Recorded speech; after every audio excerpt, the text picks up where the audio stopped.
D1 D2 D3ன்னு வரிசலாக போடுவாள். D1ங்கிறது ராசி கட்டம், D2ங்கிறது ஓரா கட்டம்னு பேர். அதை 15 டிகிரியாக பிரிக்கணும், ஒரு ராசியை 2ஆக பிரிக்கணும்.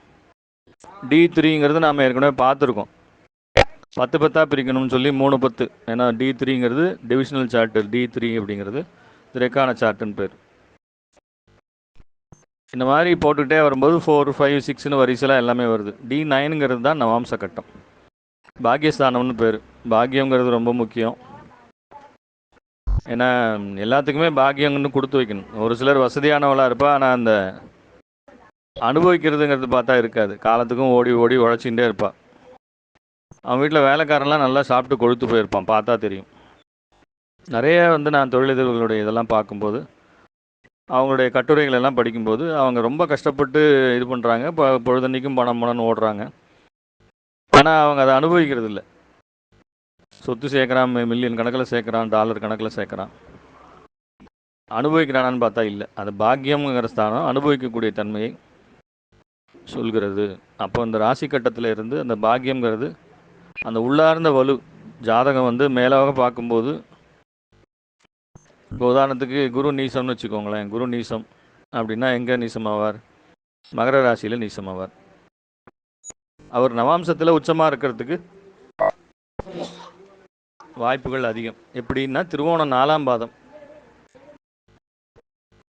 திருவோணம் 4ஆம் பாதம் வந்தால் நவாம்சத்தில் உச்சமாக போயிடுவார். இந்த நவாம்ச கட்டத்தில் இப்போ நான் போட்டிருக்கிறது ராசி கட்டம் இல்லை, தயவுசெய்து குழப்பிக்க வேண்டாம். இந்த கிரகங்கள் நவாம்சத்தில் எப்படி அடைக்கிறதுங்கிறது தான் நான் போட்டிருக்கேன்.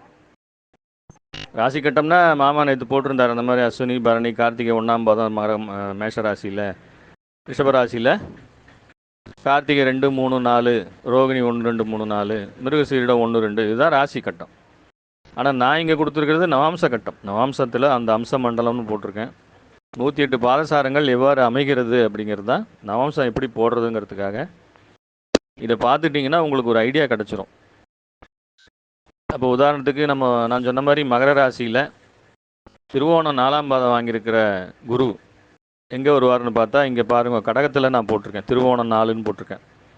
அப்போ அந்த கடகத்தில் தான் அவர் வருவார். 3 மண்டலங்களாக பிரிக்கணும்னு சொல்லியிருந்தேன். 3 மண்டலங்கிறது மேஷ மண்டலம், சிம்ம மண்டலம், தனுர் மண்டலம் அப்படிங்கிறது பிரிக்கிறது. ஒரு மண்டலத்தில் 4 ராசிகள் உண்டு. இப்போ மேஷ மண்டலம்னா மேஷம், ரிஷபம், மிதுனம், கடகம். சிம்ம மண்டலம்னா சிம்மம், கன்னி, துலா, விருச்சிகம். தனுர் மண்டலம்னா தனுசு, மகரம், கும்பம், மீனம். இப்படி அந்த மண்டலம்னு சொல்லும்போது முதல் ராசியை சொல்லிடுறோம்.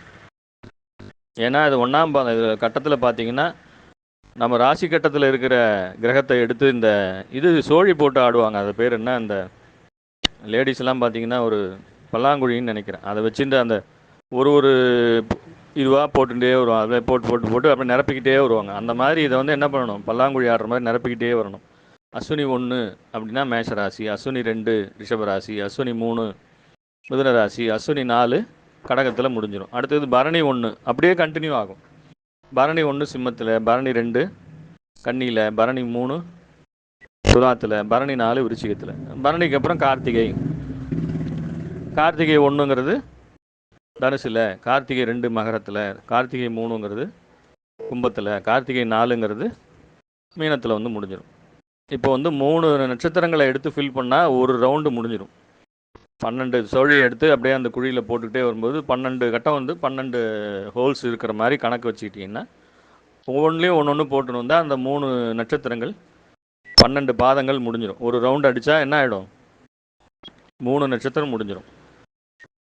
அடுத்த ரவுண்ட் அடிக்கும்போது மறுபடியும் என்ன பண்ணணும், ஆரம்பத்தில் மேஷத்துலேருந்து ஆரம்பிக்கணும். பாருங்கள், அஸ்வினிக்கு அப்புறம் ரோகிணி 1ன்னு போட்டிருப்பேன். இப்போ ரோகிணி 1, ரோகிணி 2, ரோகிணி 3, ரோகிணி 4, மிருகசீரிஷம் 1, மிருகசீரிஷம் 2, மிருகசீரிஷம் 3, மிருகசீரிஷம் 4, திருவாதிரை 1, திருவாதிரை 2, திருவாதிரை 3, திருவாதிரை. இப்படி வரிசலாக 27 நட்சத்திரத்தையும் 108 பாதங்களாக பிரித்து ஒன்றா அந்த குழியில் போட்டுக்கிட்டே போக போக என்னாகும், டோட்டலாக 108ம் ஃபில் ஆகிடும்.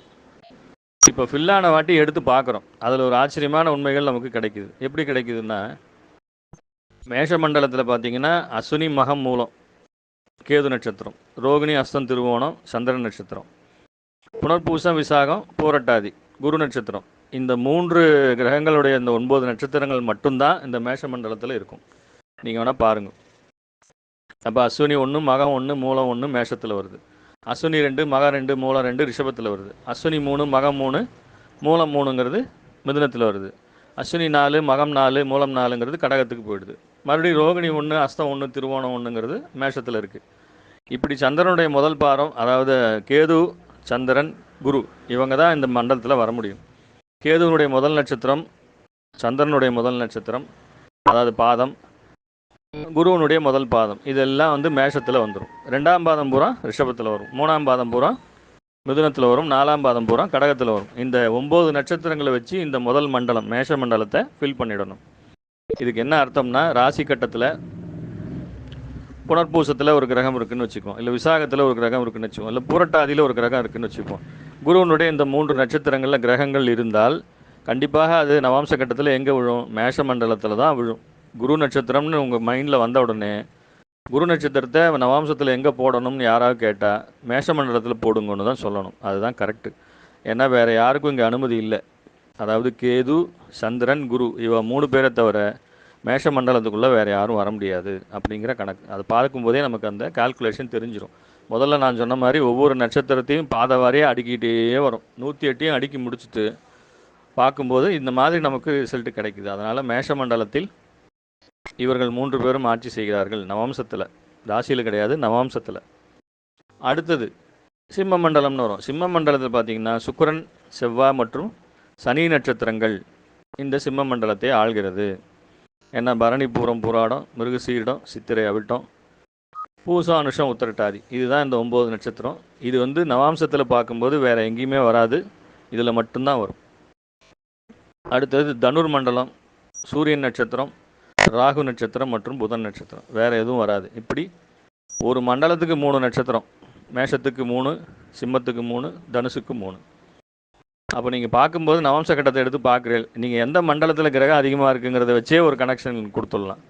அப்போ சிம்ம மண்டலத்துக்கு உதாரணத்தில் ஒரு 5-6 கிரகம் இருக்குதுன்னு வச்சுக்கோங்க. சிம்ம மண்டலம்னா என்ன? சிம்மம், கன்னி, துலா, விருச்சிகம், ஒரு 5-6 கிரகம் அதில் இருந்துருத்துனாவே அவன் பாக்கியசாலி, கொடுத்து வைத்தவன். கண்டிப்பாக அவன் வாழ்க்கை நல்லா இருக்குங்கிறது விதி. என்ன காரணம்னா, சுக்கிரன்கிறது உலகத்தினுடைய அதாவது சந்தோஷங்களை புறம் கொடுக்குறவர். அவர் அங்கே தான் இருக்கார். எர்த்லி ப்ளஷர்னு சொல்கிறது, உலக வாழ்க்கை சம்பந்தப்பட்ட அக வாழ்க்கை, இந்த பூலோக வாழ்க்கைக்கு சேவையானது சுக்கிரன். அந்த ப்ளஷர்ஸை பூரா அவர் கொடுத்துருவார். அப்போ அது சிம்ம மண்டலத்தில் வந்துடும். அடுத்தது செவ்வாய். செவ்வாய் சொத்துக்காரகன், வீரியக்காரகன், தைரியக்காரகன். செவ்வாய்க்கு பல காரகத்துவங்கள் முக்கியமானது உண்டு. அப்போ அது பூரா இங்கே வந்துடும். சனின்னா ஆயுஷ்காரகன், சனின்னா உத்தியோகக்காரகன், ஜீவனக்காரகன் பேர். அப்போது சிம்ம மண்டலங்கிறது மற்ற 2 மண்டலங்களை காட்டிலும் வந்து முக்கியத்துவம் பெறுகிறது. இதில் கிரகங்கள் அதிகமாக இருக்க பிறந்தவன், நவாம்ச கட்டத்தில் இதில் கிரகங்கள் அதிகமாக இருக்க பிறந்தவன், வாழ்க்கையை அனுபவிக்க பிறந்தவன் எடுத்துக்கலாம். அப்போது மற்ற மண்டலத்தில் இருந்தால் அனுபவிக்க முடியாதான்னு கேட்கக்கூடாது. இது வந்து பர்சன்டேஜ் வைஸ் அதிகம், அவ்வளோதானே ஒழிய மற்றதெல்லாம் கண்டிப்பாக அனுபவிக்கலாம். அனுபவிக்காமல் போக முடியாது. கர்ம பூமியில் பிறந்துட்டாலே எல்லாத்தையும் அனுபவிச்சுட்டு தான் போகணும். நல்லதானாலும் சரி, கெட்டதானாலும் சரி, அனுபவிச்சுட்டு தான் போகணும். மேஷ மண்டலத்தில் இருக்கக்கூடிய கேது நட்சத்திரம், சந்திரன் நட்சத்திரம், குரு நட்சத்திரம். தனுர் மண்டலத்தில் இருக்கக்கூடியது சூரியன், ராகு மற்றும் புதன். ஸோ இந்த மாதிரி அந்த மண்டலங்களை பார்க்கும்போது, நவாம்ச கட்டத்தை எடுத்து பார்க்கும்போது எந்த மண்டலத்தில் அதிகமான கிரகம் இருக்குதுன்னு பார்த்துக்கோங்க. அவாய்ட் பண்ண வேண்டியதுன்னு சொன்னால், அந்த நான் சொன்ன மாதிரி இந்த விருச்சிகம் மட்டும் கொஞ்சம், அந்த சனியினுடைய 4ஆம் பாதம், செவ்வாயினுடைய 4ஆம் பாதம், சுக்கிரனுடைய 4ஆம் பாதம் மட்டும் விருச்சிகத்தில் விழுந்துடும். அது மட்டும் கொஞ்சம் அந்த பிரச்சனைக்குரியதாக இருக்கிறது. ஏன்னா அது காலபுருஷ 8ஆம் பாவங்கிறதால அதில் இருக்கக்கூடிய கிரகங்கள் கொஞ்சம் பிரச்சனையை கொடுக்கிறது என்று தெரிந்து கொள்ள வேண்டும்.